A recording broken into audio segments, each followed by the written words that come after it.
வணக்கம். எனது முதலாளி என்கிற யூடியூபில் 10வது எபிசோடுக்கு தங்களை வரவேற்கிறேன். ஃப்ரெண்ட்ஸ், சப்ஸ்கிரைப் பண்ணுங்க, லைக் பண்ணுங்க, உங்கள் ஃப்ரெண்ட்ஸ் அண்ட் ரிலேட்டிவ்ஸ்க்கு ஷேர் பண்ணுங்க. நீங்களும் தொழில் முனைவோர் ஆகலாம். எப்படி என்பதை வாரம் வாரம் கூறி வருகிறேன். 8வது எபிசோடில் டைப்ஸ் ஆஃப் பிஸ்னஸில் ட்ரேடிங் என்றால் என்ன என கூறினேன். சென்ற வாரம் 9வது எபிசோடில் ஃப்ரான்ச்சைசிங் என்றால் என்ன என கூறினேன். தற்பொழுது ஜாப் ஒர்க் என்றால் என்ன என கூறுகிறேன். According to GST Act 2017, Section 2, Subsection 68, job work defines job work as a treatment or process undertaken by a person on goods belonging to another person. வேறொரு பொருளை பெற்று அதனை மாறுதலுக்கு உள்ளாக்கி அவர் இருக்கும்போது பின் அவரிடம் திரும்பி அளிப்பது job work. One who does the job work is called job worker, and one who gives the job, gives the product, gives the goods is called principal. யார் ஒருவர் ஜாப் ஒர்க்கை தருகிறாரோ, கூட்ஸ் பொருளை தருகிறாரோ, அவர் பிரின்சிபால் என்றும், ஜாபை செய்து தருவர், மாறுதலுக்கு உட்படுத்தி ஜாபை செய்து தருவர் ஜாப் ஒர்க்கர் என்றும் கூறுவர். Ownership does not transfer to the job worker, it rests with the principal. உரிமையாளர் ஜாப் ஒர்க்கருக்கு மாறாது. கூட்ஸின் உரிமையாளர் பிரின்சிபாலர் இடமே இருக்கும். ஜாப் ஒர்க்குக்கு சிறந்த உதாரணம் கோல்ட்ஸ்மித், பொற்கொள்ளரை சொல்லலாம். அதேபோல் கார்மெண்ட் எக்ஸ்போர்ட் கம்பெனியில் வாண்டட் ஜாப் ஒர்க்குன்னு போட்டிருப்பாங்க. அதாவது அவர்களே போட்டு கட் பண்ணி வச்சிருக்கும் துணிகளை ஜாப் ஒர்க்கர்களிடம் கொடுத்து அதனை தைத்து மீண்டும் பெறுவர். சில கம்பெனிகளில் 10 ஆண்டு 12 ஆண்டு மேலாக வேலை செய்வார்கள். அவர்கள் உற்பத்தி செய்யும் பொருள் மிக தரவாக அவர்களுக்கு அத்துப்படியாகி இருக்கும். எனவே அவர்களுக்கு தான் ஏன் இந்த வேலையை வெளியில் சென்று ஜாப் ஒர்க்காக செய்து நாம் இந்த கம்பெனிலேயே சப்ளை செய்யக்கூடாது என தோன்றும். உதாரணமாக அசோக் லேலண்டில் ஒருவர் 10 ஆண்டுக்கு மேல் பணிபுரிந்து வருவர் என்றால், மிஷினிங் டிபார்ட்மெண்ட்டில் அவர் தினமும் கனெக்டிங் ராட் தயார் செய்யும் தொழிலை செய்து வருகிறார் என்றார். அவர் வெளியில் வந்து லேத், மில்லிங், ட்ரில்லிங், வெல்டிங் மிஷின்களை வாங்கி போட்டு அவர் இதே கனெக்டிங் ராடை ஜாப் ஒர்க்காக அசோக் லேலண்டுக்கு செய்து தரலாம். தான் வேலை செய்த கம்பெனி ஜாப் ஒர்க் கேட்கும் நேரத்தில் இவரது திறன் அறிந்த அந்த கம்பெனியும் இவருக்கு ஜாப் ஒர்க் தருவார்கள். லேலண்ட் கம்பெனியில் ரென்யூ பவுண்டரிஸ் மூலம் கனெக்டிங் ராடுக்கு தேவையான ஃபோர்ஜிங் மெட்டீரியல் ரெடி செய்து வைத்திருப்பார்கள். இவருக்கு ஒரு 100 ஃபோர்ஜிங் மெட்டீரியலோ 500 ஃபோர்ஜிங் மெட்டீரியலோ தந்து இவர் ஜாப் ஒர்க்கர் அதனை கனெக்டிங் ராடாக தயார் செய்து மீண்டும் பிரின்சிபால் ஆகிய அசோக் லேலண்டுக்கு திருப்பி அளிப்பர். இதுதான் job work.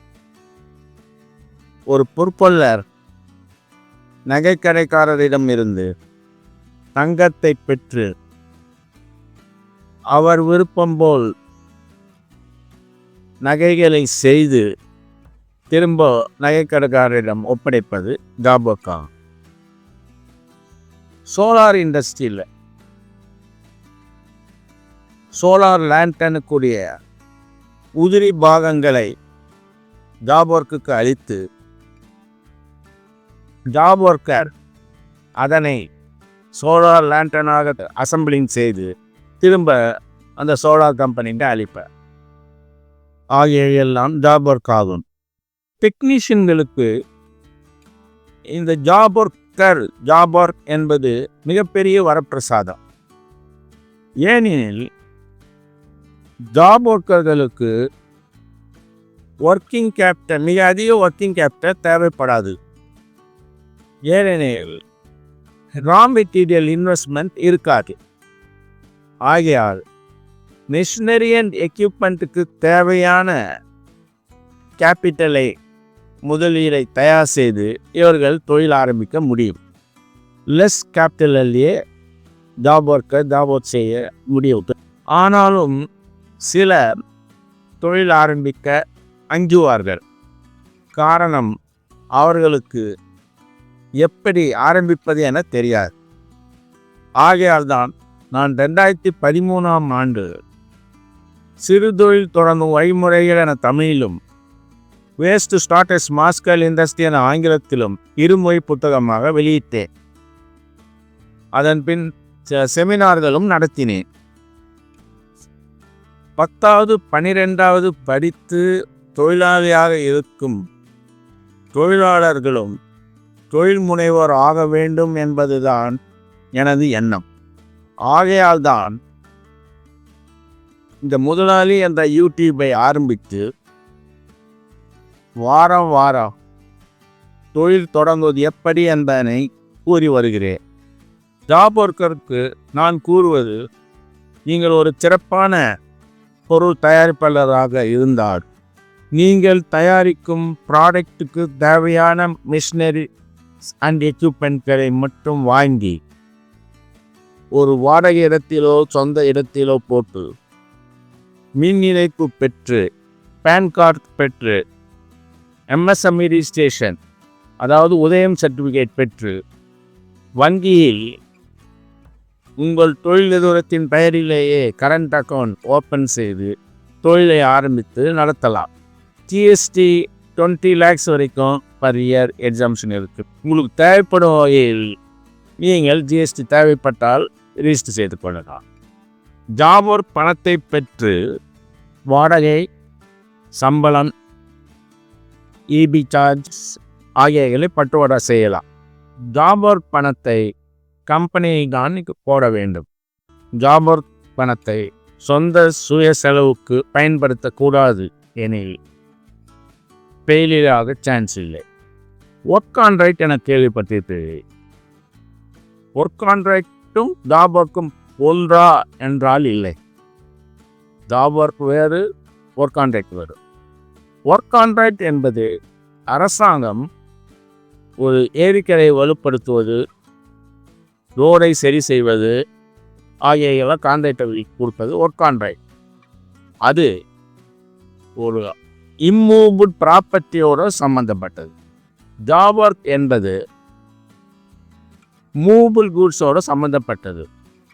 Gold, steel, iron, textiles ஆகிய மூவபிள் கூட்ஸை மாறுதலுக்கு உட்படுத்தி பிரின்சிபால் எதிர்பார்த்த வகையில் செய்து அளிப்பது. ஆகினால் ஜாப் ஒர்க் வேறு, ஒர்க் கான்ட்ராக்ட் வேறு. Work contract is associated with immovable property. Job work is associated with movable goods. அடுத்த வாரம் மேனுஃபேக்சரிங், உற்பத்தி செய்தல் என்றால் என்ன என கூறுகிறேன். நன்றி, வணக்கம்.